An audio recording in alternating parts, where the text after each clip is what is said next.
মধ্যপ্রাচ্যের উত্তেজনা তুঙ্গে, যুদ্ধ, হুমকি, পাল্টা হামলা সব মিলিয়ে পরিস্থিতি ক্রমেই জটিল হয়ে উঠেছে। কিন্তু হঠাৎ করেই সুর নরম করেছেন যুক্তরাষ্ট্রের প্রেসিডেন্ট ডোনাল্ড ট্রাম্প। প্রশ্ন উঠেছে, ট্রাম্প কি ইরানের চোরাবালিতে আটকে গেছেন?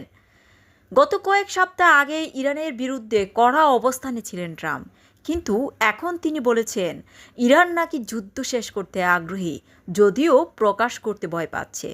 ট্রাম্পের ভাষায় ইরান চুক্তি করতে মরিয়া, কিন্তু তারা ভয় পাচ্ছে। তবে বাস্তবতা কি তাই? ইরানের বিরুদ্ধে অব্যাহত হুমকির পর কিছুটা সুর নরম করেছেন যুক্তরাষ্ট্রের প্রেসিডেন্ট ডোনাল্ড ট্রাম্প। মধ্যপ্রাচ্যের সামরিক অভিযানের ঘুটিয়ে নেওয়ার বিষয়টি বিবেচনা করেছেন বলে জানিয়েছেন তিনি। ফলে প্রশ্ন উঠেছে, ট্রাম্প কি আবারও পিছু হটলেন? কিন্তু তিনি কি চাইলেই এই যুদ্ধ থেকে বের হতে পারবেন? ইরান নাকি ট্রাম্প যুদ্ধ শেষ করতে বেশি মরিয়া? তার কথাবার্তায় কি মনে হচ্ছে? প্রেসিডেন্ট ডোনাল্ড ট্রাম্প বিশ্বকে এটা বিশ্বাস করাতে আপ্রাণ চেষ্টা করেছেন ইসলামী প্রজাতন্ত্র ইরান এখন যুদ্ধ শেষ করতে প্রস্তুত। কিন্তু তেহরানের পক্ষ থেকে এখনও পর্যন্ত এমন কোনো প্রকাশ্য লক্ষণ দেখা যায়নি। তারা ট্রাম্পকে এই সংকট থেকে বেরিয়ে আসতে সাহায্য করবে। ট্রাম্প নিজেই প্রায় 4 সপ্তাহ আগে তার আগের সব কূটনৈতিক প্রচেষ্টা ধ্বংস করার মাধ্যমে এই সংকট শুরু করেছিল। প্রেসিডেন্ট ডোনাল্ড ট্রাম্প বিশ্বকে এটা বিশ্বাস করাতে আপ্রাণ চেষ্টা করেছে ইসলামী প্রজাতন্ত্র ইরান এখন যুদ্ধ করতে প্রস্তুত। কিন্তু তেহরানের পক্ষ থেকে এখন পর্যন্ত এমন কোনো প্রকাশ্য লক্ষণ দেখা যায়নি।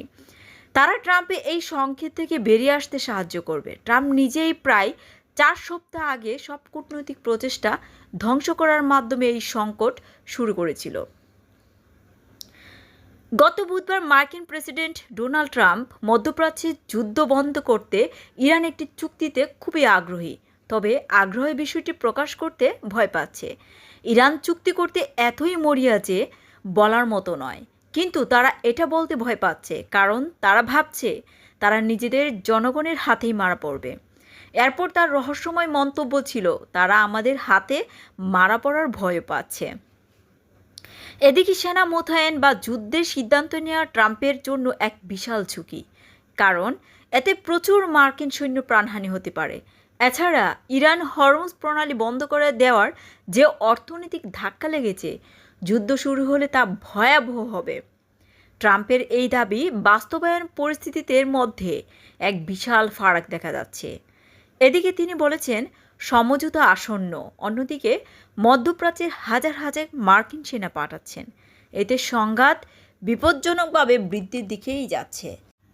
এদিকে ইরানের পররাষ্ট্র আব্বাস আরাগচি স্পষ্ট জানিয়েছেন, ওয়াশিংটন ট্রাম্পের সঙ্গে আলোচনায় বসার কোনো পরিকল্পনা নেই তেহরানের। এদিকে ইরানের পররাষ্ট্রমন্ত্রী আব্বাস আরাগচি স্পষ্ট জানিয়েছেন, ওয়াশিংটন ট্রাম্পের সঙ্গে আলোচনায় বসার কোনো পরিকল্পনা নেই তেহরানের। মধ্যপ্রাচ্যে যুদ্ধবিরতির যুক্তরাষ্ট্রের প্রস্তাব প্রত্যাখ্যান করেছে নতুন করে ইসরায়েল ও উপসাগরীয় আরব দেশগুলোর উপর হামলার জোরদার করেছে ইরান। তিনি আরও বলেন, এই মুহূর্তে আলোচনার কথা বলা মানেই পরাজয় স্বীকার করা। যুক্তরাষ্ট্রের যুদ্ধবিরতির প্রস্তাব প্রত্যাখ্যান করেছেন ইরান এবং যুদ্ধ শেষ করতে তাদের নিজস্ব কিছু শর্ত রয়েছে বলে জানিয়েছেন বার্তা সংস্থা অ্যাসোসিয়েটেড প্রেসে। এর আগে পাকিস্তানের 2 কর্মকর্তা যুক্তরাষ্ট্রের প্রস্তাবটি ইরানের কাছে পৌঁছে দেন। তারা 15 দফায় ওই প্রস্তাবের সারসংক্ষেপ তুলে ধরেন। এদিকে হোয়াইট হাউসের প্রেস সেক্রেটারি ক্যারোলিন লেভিট দাবি করেছেন, ইরান অস্বীকার করলেও 2 দেশের মধ্যে আলোচনা চলছে।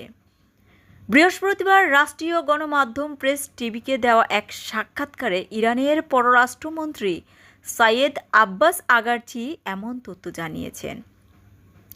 আলোচনা প্রত্যাখ্যান, প্রতিরোধ চালিয়ে যাওয়ার ঘোষণা ইরানের।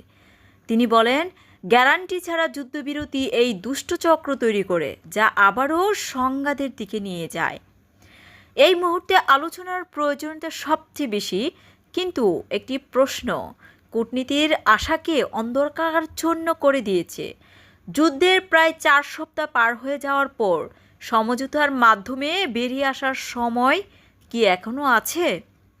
ট্রাম্প বরাবরই বাস্তবতাকে নিজের মতো করে উপস্থাপন সফল করেছে, কিন্তু এবার তার বিশ্বাসযোগ্যতা ধরে রাখতেও ইরানের কাছে পুরোপুরি নথি স্বীকার না করে সম্মানজনক প্রস্থান তৈরি করতে বাস্তবধর্মী উদ্যোগ প্রয়োজন।